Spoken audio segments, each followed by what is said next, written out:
एक बहस बहुत बार होती है कि उधार लेने की जो प्रक्रिया है, जो लोन लेने की प्रक्रिया है, ख़ास तौर से जो इंस्टीट्यूशनल लोन होते हैं, बैंक से हुए, एनबीएफसी से हुए या इसी तरह की दूसरी संस्थाओं से हुए, उनकी जो प्रक्रिया है, उनकी जो प्रोसेस है, वो काफ़ी आसान होनी चाहिए, जिससे समाज के सभी तरह के जो वर्ग हैं, सभी तरह के जो लोग हैं, उनको आसानी से उधार मिल सके और वो अपनी जो उनकी ज़रूरतें हैं, उनको पूरा कर सकें। पर क्या आसानी से लोन मिल जाना, आसानी से उधार मिल जाना समाज के लिए अच्छा होता है? हम इस सवाल पर लौटेंगे। उससे पहले मैं आपको एक सच्ची कहानी बताना चाहता हूँ।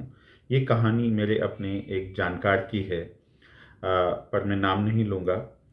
मेरे जो नज़दीक के लोग हैं वो आसानी से जब इस वीडियो को सुन रहे होंगे तो समझ जाएँगे कि मैं किसकी बात कर रहा हूँ। तो ये शख्स अब से करीब 20-22 साल पुरानी कहानी आप मान लीजिए। नई-नई यंग एज में ये आए थे, अपना कुछ जो हुनर इनके पास था, कारीगरी जो इनके पास थी, तो थोड़ा बहुत इन्होंने कमाना शुरू किया और थोड़े-से पढ़े-लिखे थे, तो लोगों से मिलना-जुलना भी काफ़ी हो रखा था उस वक़्त। अ, उन दिनों, अब से 20-22 साल पहले की बात कर रहा हूँ, तो एक कंपनी थी जिसका नाम था सिटी फाइनेंशियल। वो दिल्ली और दिल्ली के आसपास के एरिया में काफ़ी आसानी से लोन बाँटने वाली, मेरी नज़र में वो पहली कंपनी थी। इस कंपनी की इतनी ब्रांचेज़ आसपास में थीं और इतनी आसान इनकी प्रक्रिया थी। आसान से मेरा मतलब कि बहुत बड़ी रिक्वायरमेंट नहीं होती थी इनकी कि ये पेपर वर्क या वो पेपर वर्क, बड़े सिंपल पेपर वर्क के साथ सिर्फ कुछ वेरिफिकेशन कर कर ये आसानी से लोन दे दिया करते थे। ऑल्दो इनके लोन थोड़े छोटे ही हुआ करते थे, 15-20 हज़ार तक के लोन, 10-10 हज़ार के लोन भी ये कंपनी दिया करती थी। अ, तो इसका इतना बड़ा जाल फैला हुआ था। अच्छा, जाल शब्द थोड़ा नेगेटिव लगता है, तो मुझे कहना चाहिए कि बहुत बड़ा नेटवर्क इस कंपनी का था और इस कंपनी ने बड़ा अच्छा काम किया आसानी से लोन उपलब्ध कराने में। इवन उस वक़्त इस कंपनी के घोषित और अघोषित एजेंट आपको काफ़ी मिल जाते थे अपने आस-पास, जो जिनको ये कंपनी कुछ पारिश्रमिक या कह लीजिए अपना कुछ कमीशन वग़ैरह भी देती होगी, एटलीस्ट घोषित वालों को तो देती ही होगी। और काफ़ी जो बाकी एजेंट थे वो दूसरे तरीके से काम कर रहे थे। वो मार्केट में घूमते थे कि मैं आपका लोन करा दूँगा और उसके बदले कुछ फ़ीस, कुछ परसेंटेज वो चार्ज करते थे। तो उस वक़्त की मुलाकात ऐसे ही किसी आदमी से हुई जो सिटी फाइनेंशियल जैसी कंपनी में कुछ साख रखता था और इन्हें आसानी से एक उधार कंपनी से मिल गया। जब इन्हें पहली बार एक अच्छा-सा उधार मिला, कुछ फंड्स एकदम से आए, तो इनकी तो कहते हैं ना कि एकदम से दुनिया बदल गई कुछ दिन के लिए। उस पैसे से इन्होंने कुछ घर में खर्च किया, कुछ दोस्तों में खर्च किया, कुछ अपनी शान पर किया। तो एक बड़ी अच्छी एनवायरनमेंट इनके आसपास बन गया। एंड उस पर भी फिर इनके दिमाग में, क्योंकि पैसे का एक्सेस थोड़ा आसान हो गया, 2-4 जगह से लोन की आसानी से बातें होने लगीं, क्योंकि अब तो थोड़ी-सी क्रेडिट हिस्ट्री भी हो गई थी। तो जैसे ही इन्हें आसानी से लोन मिलने की साधन बने, इनका दिमाग अलग-अलग दिशाओं में सोचने लगा। ये बिज़नेस का सोचने लगे और ऐसे में इन्होंने उधार लेकर एक कार भी खरीदी। इनका इरादा था कि कार को किराए पे चलाएँगे, एक ड्राइवर चलाएगा, खुद भी कमाएगा और हमें भी कमा कर ला कर देगा। तो इस तरह के आइडिया इनके पास आए, कार ली, लेकिन गड़बड़ हो गई। कोई अच्छा ड्राइवर नहीं मिला, कभी गाड़ी में कुछ हो जाता था। वैसे ये उस वक़्त काम से खुद भी डेंटर-पेंटर थे कार के। आई थिंक हाँ, डेंटर पेंटर ही थे या मैकेनिक थे, इस पे मैं अच्छे से श्योर नहीं हूँ। आई थिंक डेंटिंग पेंटिंग का काम करते थे, कुछ रेफ्रिजरेशन वगैरह का भी कुछ ये काम करते थे। तो अर्निंग गुज़ारे लायक इवन उससे कुछ ज़्यादा ही थी, बढ़िया थी। अ, तो अच्छा सब कुछ लगने लगा, आस-पास के लोग भी तारीफ़ करने लगे कि भई बच्चे तरक्की कर रहे हैं, बच्चे अच्छा काम कर रहे हैं, कार ले ली है, ये सब चीज़ें अपना जारी हो गईं। अब इस सब के दौरान क्या हुआ? तो एक ना लोन में जो इस टाइप के लोन होते हैं, उसमें एक प्रोसेस होता है जिसे कहते हैं टॉप अप प्रोसेस। तो ये जो टॉप अप प्रोसेस होती है, इसमें क्या है कि आपने कुछ लोन अगर चुका दिया है, तो कंपनी आपको फिर से दोबारा से लोन दे देती है। जितनी अमाउंट आपने चुका दी है उसका कुछ परसेंटेज या कुछ सिस्टम होता है, उसके बेस पे आपको और दूसरा लोन दे दिया जाता है। तो शुरू में जब इनके पास ईएमआई वगैरह की दिक्कत आई देने की, तो उन्होंने अपना लोन टॉप अप कराया और फिर से पैसे आ गए। थोड़ा सा जो ब्रीदिंग स्पेस है दोबारा से मिल गया। इस दौरान इनकी अर्निंग कम होती जा रही थी और ईएमआई बढ़ती जा रही थी। अच्छा, ऐसे में सबसे बड़ा नुकसान जो इनके साथ एक और हुआ वो ये कि घर में एक शख्स बहुत बुरी तरह बीमार पड़ गया। जैसे ही ये शख्स बीमार पड़ा, इनकी जो कैश फ्लो है और गड़बड़ हो गया, क्योंकि अब उस शख्स की देखभाल भी करनी है, उसको अस्पतालों में लेकर जाना है और उसके ऊपर खर्च भी होना है। तो अब तक कम से कम ये कुछ कमा रहे थे। अब तक ये कुछ कमा रहे थे तो उससे कैश फ्लो कुछ हद तक बना हुआ था। ईएमआई भी कभी इससे उधार लिया, उससे उधार लिया, इस तरह का करके ये ईएमआई का भी एक रास्ता बनाए जा रहे थे। एंड इसी दौरान इनको एक और भूत सवार हुआ। अच्छा, भूत सवार होना, हमारी आम भाषा में हम भूत सवार होना कहते हैं, एक नया जुनून कह सकते हैं, सही शब्द शायद जुनून है, कि इन्होंने अपने मकान को क्योंकि बड़े हो गए थे तो माँ बाप भी इनकी बातें अपना सीनियर के तरीके से मानने लगे। जो ये कहते थे माँ बाप मान लेते थे। तो इनके पापा जी को जो दिल्ली गवर्नमेंट है उसकी तरफ से एक जेजे कॉलोनी में एक मकान अलॉट हुआ था जिसमें ये रहते थे, जिसको इन्होंने बना भी लिया था अच्छे से करके। तो वो मकान इन्होंने बेचा और एक फ्लैट को अगेन ईएमआई पर ले लिया, क्योंकि थोड़ी सी क्रेडिट हिस्ट्री तो थी ही ना, तो ईएमआई पर वो आपको इन्हें मिल गया। तो वो मकान बिका और ये उस फ्लैट में शिफ्ट हो गए। पर इस दौरान ईएमआई और कर्जों का बोझ बढ़ता चला गया। और भी बहुत सारी एक्टिविटी कर रहे थे और जिससे उनके इनके सिर्फ कर्ज का बोझ ही बढ़ता जा रहा था। और ऐसे में बीमारी, आउटगोइंग, फुल फ्लैश अपने पूरे उफान पर और इनकमिंग ऑलमोस्ट ख़त्म होने लगी। और आज जब मैं ये वीडियो रिकॉर्ड कर रहा हूँ तो मैं आपको बता दूँ कि इनकी हालत आज भी बहुत बुरी है, बहुत अच्छे से नहीं है। इवन वो फ्लैट भी बिक चुका है, वो मकान भी तो पहले ही बिक चुका था। आज एक किराए की बहुत छोटे से कमरे में ये रहते हैं और किसी तरीके से अपना जीवन यापन कर रहे हैं। समाज में पूरी तरीके से डिस्क्रेडिट हो चुके हैं। लोग बहुत अच्छे से बातें नहीं करते, मजाक बनाते हैं और इनकी कहानियाँ भी सुनाई जाती हैं जैसे कि मैं आपको सुना रहा हूँ। लेकिन मेरा मकसद इनकी शेमिंग करना नहीं है, मेरा मकसद उस मूल में जाना है कि एक अच्छा इंसान था, थोड़ा पढ़ा लिखा भी था और किरदार का भी खराब नहीं था, हर चीज़ अच्छी थी, पर फिर भी गड़बड़ हो गई। इसके मूल में सबसे बड़ी वजह है आसानी से लोन मिलना, क्योंकि जिस समाज में फाइनेंशियल एजुकेशन बहुत कम हो, मैं यूजुअली कहता हूँ कि पैसे के 3 स्टेज होते हैं, एक कमाना, एक बचाना और फिर उसको बढ़ाना। तो कमाना एक मजदूरी वाला कमाना होता है जिसमें हम टाइम अपना बेचकर, टाइम देकर पैसे कमाते हैं। वो टाइम किस तरह के काम में दिया जा रहा है उसके बेस पर उसकी मजदूरी ऊपर नीचे होती है, पर मोस्टली हम टाइम बेचकर अपना पैसा कमाते हैं एंड फिर उसे बचाकर उसको कहीं इन्वेस्ट करते हैं या यूज़ करते हैं, किसी बिजनेस में लगाते हैं छोटे मोटे और उसको बढ़ाते हैं। तो खैर, इस चैनल पे मैं कमाने और इस सब पर फोकस नहीं करूँगा, मेरा फोकस है उधार की तरफ।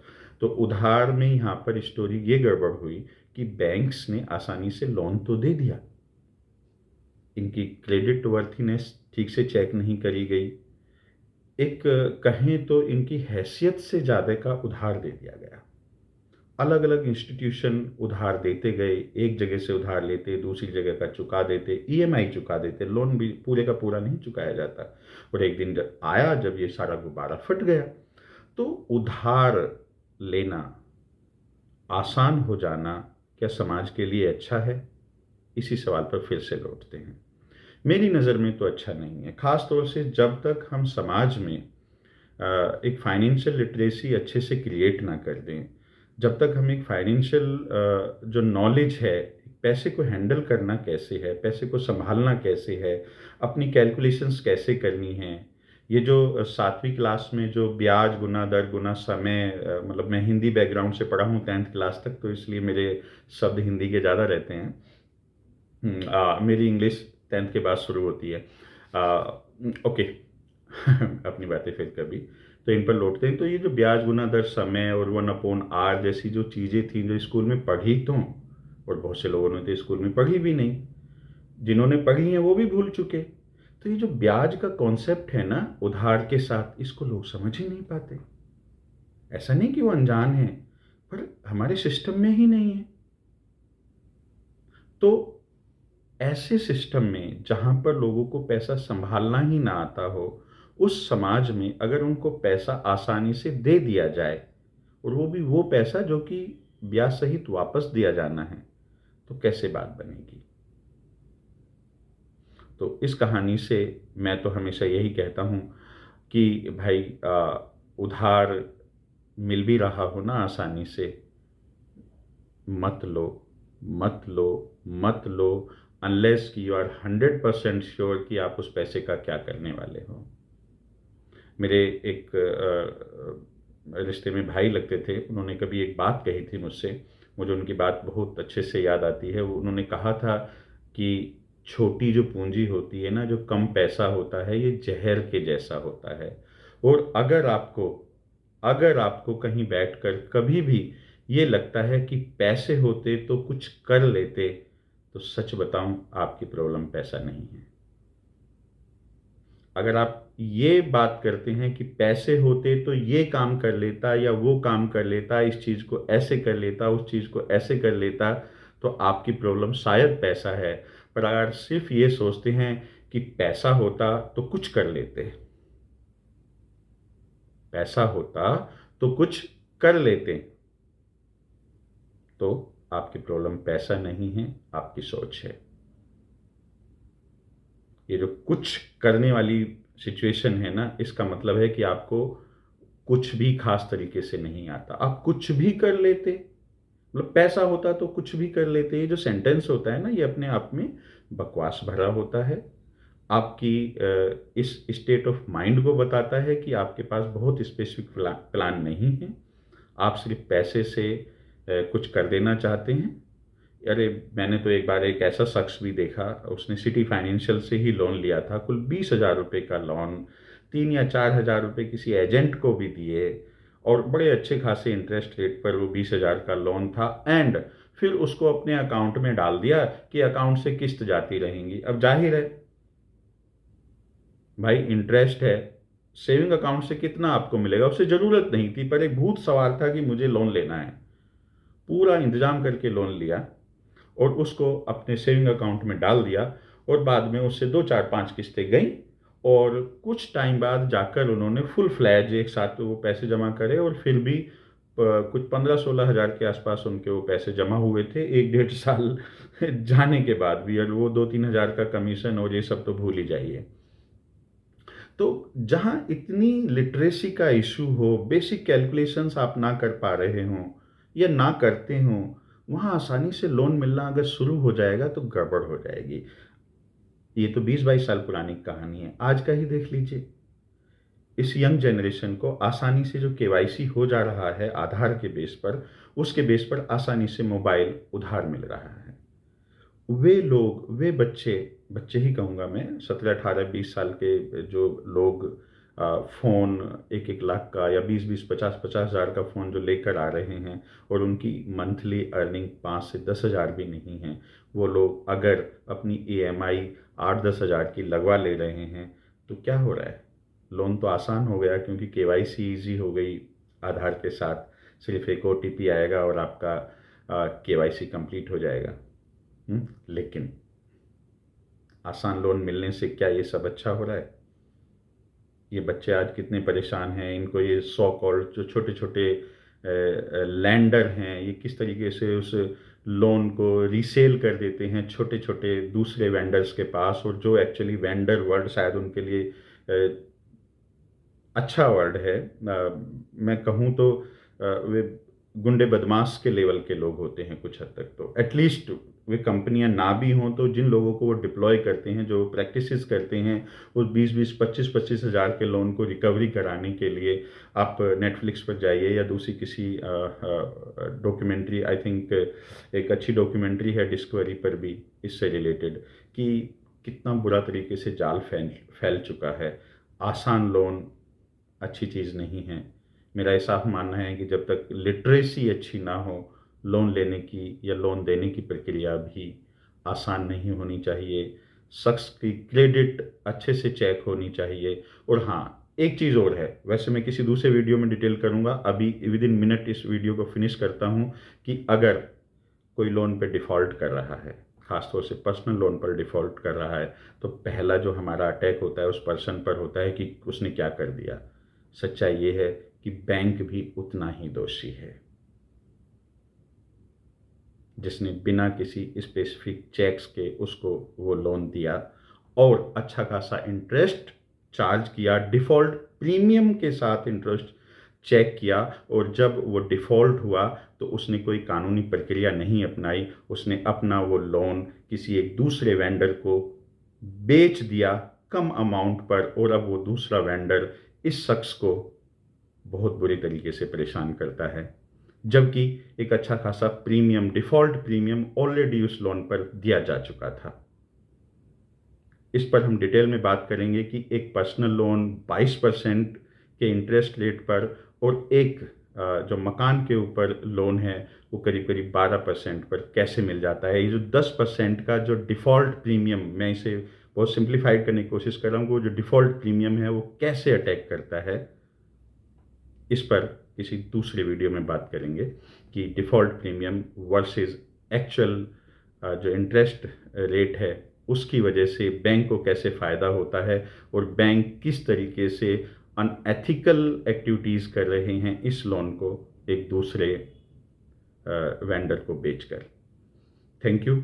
आज के लिए बस यही कहूँगा कि भाई, आसानी से लोन मिलता है, ठीक है, पर मत लीजिए जब तक कि आपको बिल्कुल क्लैरिटी ना हो कि उस लोन का आप क्या करने वाले हैं। जब तक आपको क्लैरिटी ना हो कि वो लोन आप कैसे वापस अदा करेंगे, मत लीजिए। Thank you.